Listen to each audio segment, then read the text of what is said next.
What's up, guys? So when I was going through Facebook earlier this week in my Scooby-Doo fan page group that I'm in, somebody asked the question, who would make a better leader, Fred Jones or Megatron? Now that did get me curious because first off, it is kind of a good question when it comes to it, but also it's kind of cool because if you didn't know, Frank Welker, who plays Scooby and Fred, he also voiced Generation 1 Megatron. Now, he's like a legendary voice actor. He's done a ton of people. But when it came to that whole who's a better leader, that was kind of a good question to me. And so they asked, Fred would obviously be a good choice for the Decepticons, which he would.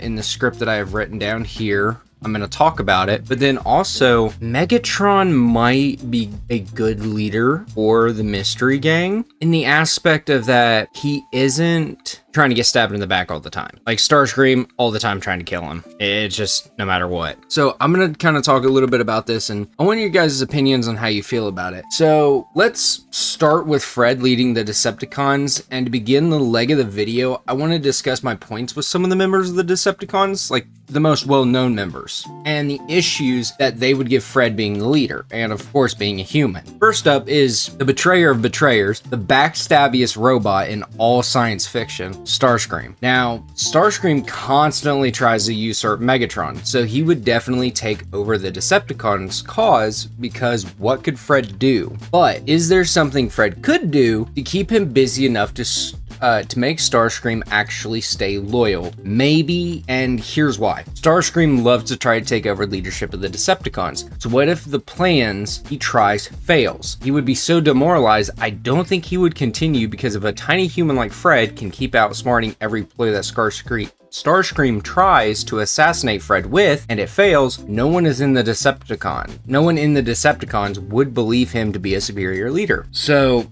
I'm trying to remember, I think the IDW comics used to have like a thing with Starscream where they kind of showed his intro, where he wasn't a bad guy. He was actually like friends with I think he was friends with a young Decepticon or like a young Autobot that was trying to get him to join the side, but then during the war, his friend got killed by either or, and so he immediately was like, okay, well now I'm just gonna start killing all of you. So like he went really off the deep end. But if Fred can kind of take the mentality of Starscream and warp it to where like every single time he fails, just like with Megatron where he fails constantly, it would actually make him not really loyal, but be like, all right, I'm just gonna bide my time till I can take you down. Now for the chief scientist, military operations commander, Shockwave. And oh boy, I am going to enjoy this one. So Shaggy Baby is most likely going to be loyal if Fred can prove himself a competent leader, which more than likely he can. And also if he can outthink Shockwave strategically. Fred just needs to outpace and outthink Shockwave just once, because Shockwave is a logic bot, and if he calculates that he can do something better than you, most likely will also try to replace you to prove himself right. So all Fred needs to do is to do something that goes out of the way to outthink Shockwave just once to prove that he is way more strategic. Shockwave will become one of the most loyal followers. However, in that same instance, thinking about it, Shockwave and Fred combined would most likely be the most logical strategical duo. No infighting in the cons, no wasted resources, and plans that will be more often than not go according to plan, and maybe even better than originally planned. Now, the argument against it is, like I said, if he shows that you are not a competent leader, he's gonna try to outpace you. Like he will try to get rid of you. I mean, at one point he got so powerful, he took over one of the original 13 primes from the Transformers comics and like just got rid of them. And then like that ended up in a whole nother alternate timeline. Like everything just went crazy with the Transformers. But next up, now one of my favorite well-known cons, Soundwave. Love this guy to pieces. Soundwave would be 100% loyal. He would follow Fred, since Fred would most likely strengthen the Decepticons, maintain order in the ranks, and ensure long-term success. Fred would create order. Soundwave would enforce it. Fred can build great plans, assign roles, and keep structure in the cons. Soundwave would be Fred's eyes and ears in the cons. But it's kind of like a two-way street. If Fred accidentally does something that gets a couple cons killed, Soundwave isn't going to like him that well. Well, unless they're cons that Soundwave doesn't care, then he's going to be like, oh, cool, you solved that problem for me. I don't have to deal with that no more. So That'd be pretty nice. Now, the biggest challenge for Fred in the Decepticons, and I'm not just talking about the tallest, I'm talking about the most unstable, and that is Devastator. Now, Devastator is the combiner. We saw him in Dark of the Moon. He was that giant mech that, strangely enough, had balls on it. I know they were wrecking balls, but still. Devastator is a combiner made up of at least 6 other Decepticons to become a massive behemoth, except he is a bit clumsy and unstable. Of course, having 6 minds in one will do that.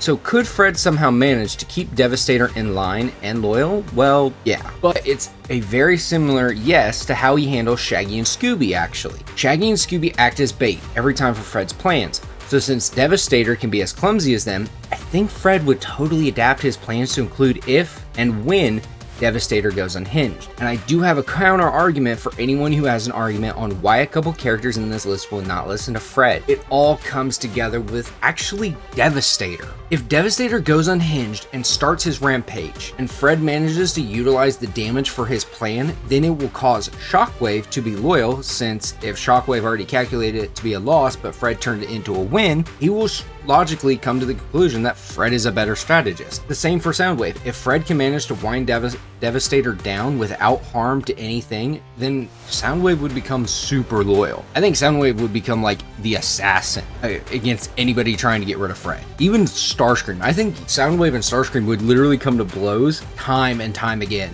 in like instances. But this is going to be the shorter aspect, but let's get into how Megatron can handle the Mystery Gang. And now for this one, I'm stating the obvious like I did earlier, that Megatron would love the fact that he isn't going to be backstabbed by anyone in the gang. But let's talk about the dynamics between all. So first up is Velma. Velma's hyper intelligent, analytical, and science driven, just like Shockwave, but the difference is that Shockwave is logic without empathy and Velma is logic guided by morality. So I think Megatron would like her, at least pre-Cybertronian Megatron would, but not Michael Bay Megatron. Pre-Cybertronian War Megatron was actually a poet, and he wanted to, he was starting a revolution against the high class of Cybertronians, who basically they were like the wealthy class. And Megatron was sent to the pits of Kaon and was like fighting, but also writing poetry. And he became a brutal gladiator and he stopped writing poetry. And that's kind of sad because apparently his poetry was so good that one of my other favorite Decepticons, Tarn, literally was given poems from Optimus Prime to Tarn, and it turned him into the most sadistic Decepticon. Like, if Megatron said, I don't want to see that planet anymore, Tarn is like, that planet can be gone in 2 minutes. Like, this dude is crazy. He's amazing.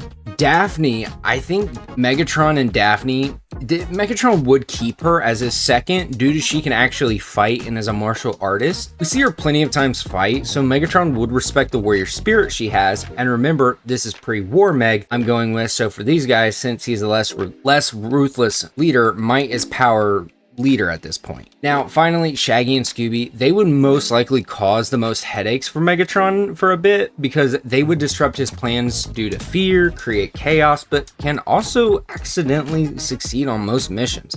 So he would find use, but not much. But when it comes to dealing with like monsters the Scooby-Doo way, I guarantee Megatron couldn't do anything. The most he could probably do is, I think, transform into a gun. I'm not too sure if he has any other transformations other than the tank, the convoy truck, and then the little handheld gun that a Decepticon or even a person could hold and then shoot with. I don't really remember. But if you guys like this, let me know. Comment down below if you would be an Autobot or a Decepticon, or if you have any video ideas for me to do. I always try to read comments and then figure out what I'm going to do for the next week. And then subscribe to the channel. We're growing every single day or every single week, it seems like. So I'll catch y'all later. Peace.